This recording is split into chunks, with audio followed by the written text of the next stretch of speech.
Lundi 2 juin, 6h30.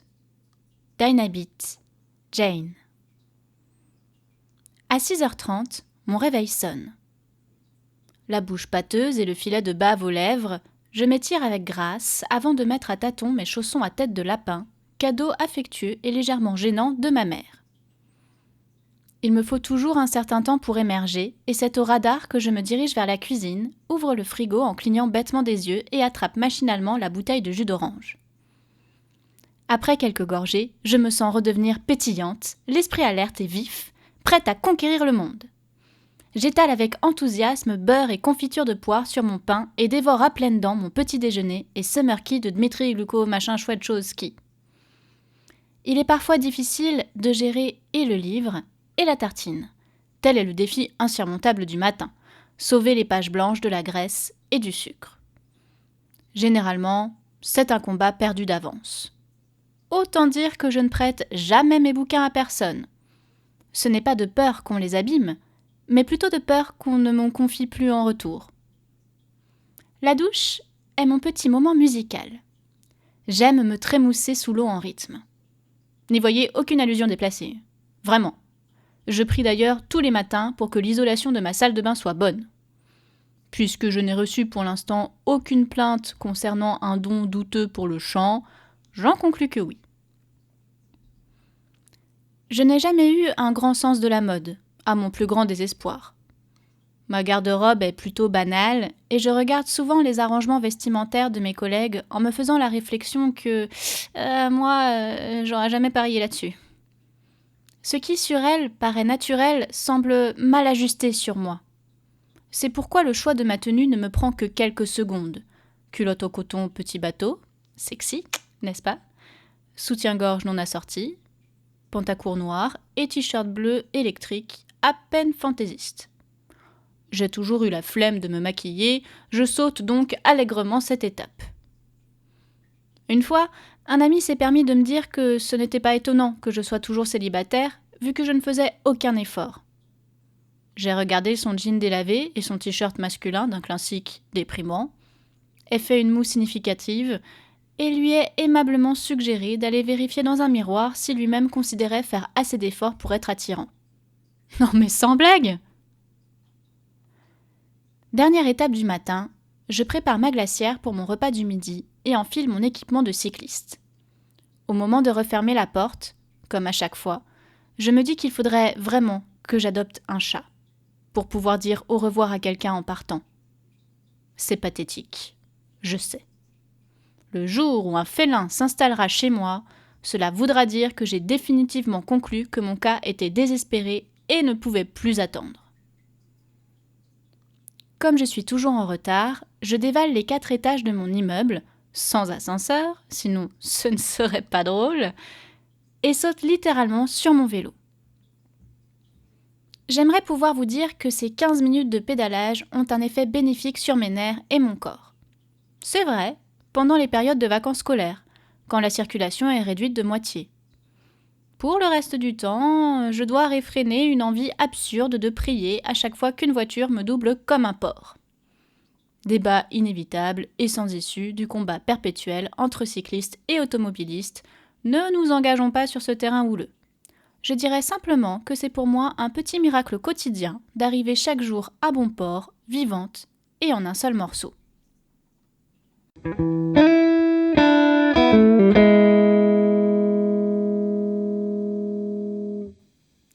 Je gare mon terrible engin à l'endroit pompeusement baptisé « garage à vélo » par la direction.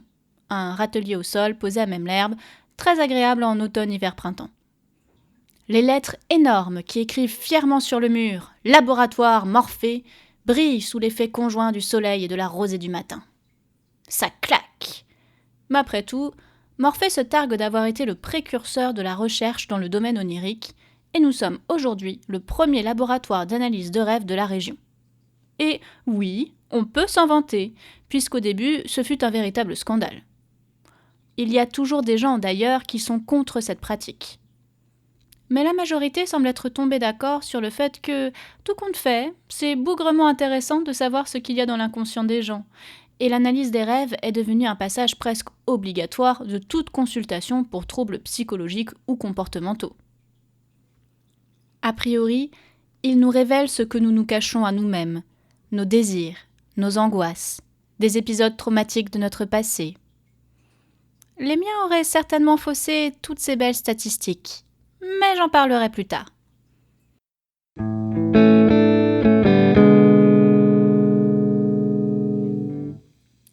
J'entre par la porte du personnel. La badgeuse émet un PIP impitoyable quand je pointe, me signifiant par ailleurs qu'il est 8h05. Je me rends en 4e vitesse au vestiaire et fourre mes affaires dans mon casier avant d'enfiler à la va-vite la blouse blanche réglementaire. Un rapide coup d'œil au miroir juste en face me confirme que, oui, je suis décoiffée et je me dirige d'un pas beaucoup trop dynamique vers le secrétariat. Le couloir que j'emprunte est très large. De chaque côté des fenêtres laisse voir le petit jardin paysager qui l'entoure. La forme des bâtiments est en C, mais le secrétariat, lui, se trouve en plein milieu de ce C, relié au corps des locaux par un couloir interminable. C'est un peu comme s'ils avaient construit le laboratoire, rempli toutes les pièces, puis s'étaient rendus compte qu'ils avaient oublié de faire un accueil. D'où notre petite presqu'île étrange, perdue au milieu d'une végétation plus ou moins artistiquement maîtrisée. Quand je viens en talons, ce qui arrive rarement, le bruit de mes pas résonne et j'ai l'impression que ce couloir est irréel. Mais j'aime cette sensation, celle de marcher vers une bulle coupée du reste du monde. Au fond, se trouve la porte vitrée coulissante qui donne sur mon espace de travail. Cet open space d'un blanc étincelant qui à certaines heures fait fortement penser à un hall de gare. Je respire un grand coup. Les portes s'ouvrent. J'affiche un sourire sur mon visage et lance un « Bonjour les filles !» enjoué. Ironiquement, la seule personne qui relève la tête est Jonathan, l'unique homme de notre service, qui s'acharne sur un carton en plein milieu du secrétariat. Je lui adresse une grimace désolée, il hoche la tête et se concentre à nouveau sur son cutter. Jonathan est celui qui répartit les échantillons dans les différents labos, qui gère les fournitures, prépare les colis, assure l'interface avec les transporteurs, et bien d'autres choses encore dont je ne soupçonne même pas l'existence. Il est discret, réservé, efficace. Même après plusieurs années passées au laboratoire à le côtoyer, je ne sais pratiquement rien de sa vie. Je sais qu'il aime le handball, et ça s'arrête là. Peut-être que trop de présence féminine l'a rendu distant. C'est vrai que nous sommes si éblouissantes, ça se comprend parfaitement, après tout. Bref. Je passe devant la banque des cauchemars où s'agitent déjà Margot la Méduse, Gloria la Gorgone et Fiona la Furie, 3 créatures terrifiantes, capables de vous étouffer sous leur babillage incessant, et viens m'asseoir à ma place, au secteur jeunesse. Je m'occupe quotidiennement des rêves des enfants jusqu'à leurs 18 ans. Le plus gros de nos arrivées provient cependant de la petite enfance. Un contrôle hebdomadaire des rêves des petits durant la sieste à l'école est aujourd'hui obligatoire, afin d'assurer leur bien-être et repérer au plus vite les divers problèmes possibles et imaginables. Mais ça, vous le savez probablement déjà. Je souris à ma collègue Anna, qui est apparemment là depuis un moment. Son bureau est déjà littéralement recouvert de papiers et de dossiers, et elle fixe son écran d'un air intense. Elle est très certainement arrivée scandaleusement trop tôt, comme d'habitude. Anna est du genre à se cramponner aux affaires non traitées, et comme il en arrive tous les jours, c'est un cycle sans fin. Comment décrire Anna ? Elle me donne l'impression que je suis une personne incroyablement épanouie qui vit tous les jours des aventures extraordinaires dans un monde merveilleux ou impitoyable. Anna est un zombie qui porte des pulls qui grattent. Quand elle ne passe pas son temps au travail, accumulant un nombre indécent d'heures supplémentaires, elle vit par procuration en avalant goulûment des émissions de télé-réalité ou des téléfilms à l'eau de rose. Et pourtant, Anna est en mesure de faire tourner toutes les têtes, car sous la laine et les traits tirés se cache une vraie bombe. Affaire à suivre.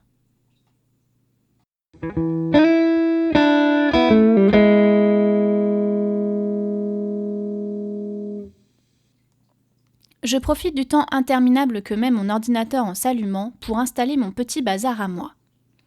Portable discrètement glissé dans la poche de ma blouse, cheveux ramenés en arrière, crayons alignés sur le côté droit, ils termineront très certainement sur le bureau de Barbara, voleuse de crayons compulsive, énergie positive en place, je suis prête pour ma journée. J'ouvre la boîte mail du service et, grâce à mon expérience, évite avec brio la mini-attaque que peut procurer la vue des 34 mails non lus arrivés dans le week-end. Une chouette journée en perspective.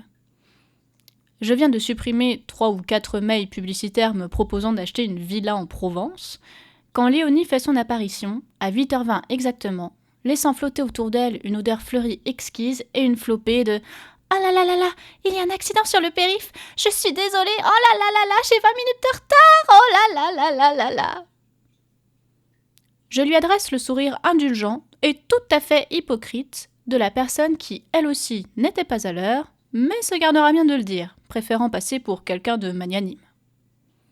Léonie s'écroule littéralement sur sa chaise, laissant ses innombrables sacs pendouillés autour d'elle. Elle jette un regard morose à la pile de bons de commande qui l'attend sagement. « Les gens ne pourraient pas attendre le mardi pour rêver ?» marmonne-t-elle dans sa barbe, qu'elle n'a pas.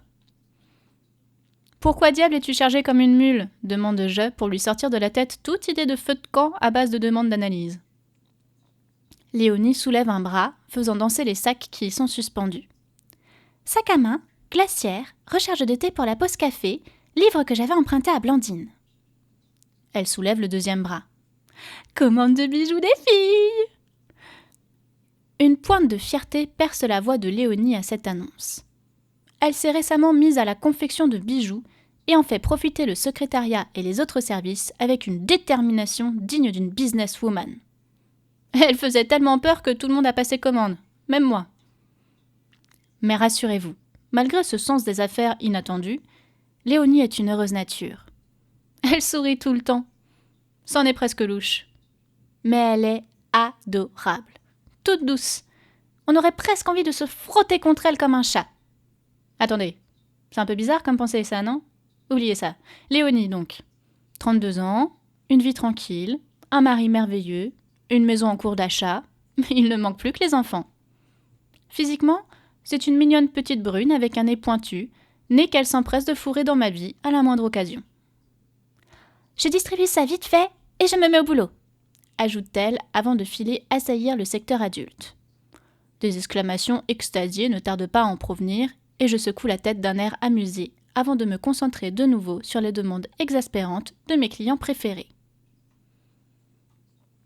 La 4e de notre équipe de choc daigne nous rejoindre à 8h29 exactement et s'installe discrètement. Notre doyenne, Barbara, s'ingénie à en faire le moins possible en attendant sa retraite. Soupir de soulagement prévu pour dans 6 mois. Paradoxalement, elle stresse comme si le sort de la boîte, voire du monde, reposait sur ses épaules rondouillardes et entonne avec entrain les succès de la chanteuse qui portait son nom dès que la plus infime et indécelable allusion y est faite. Toutefois, elle a un côté maternel qui n'est ma foi pas désagréable, et elle seule sait régler correctement la machine à café. Ça pardonne tout, n'est-ce pas ? Mais ne vous y fiez pas trop non plus. Sa coupe courte et autoritaire laisse deviner le dragon qui sommeille en elle.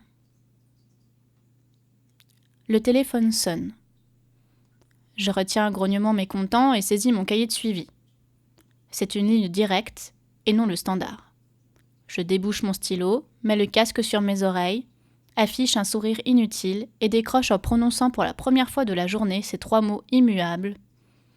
Laboratoire Morphée, bonjour!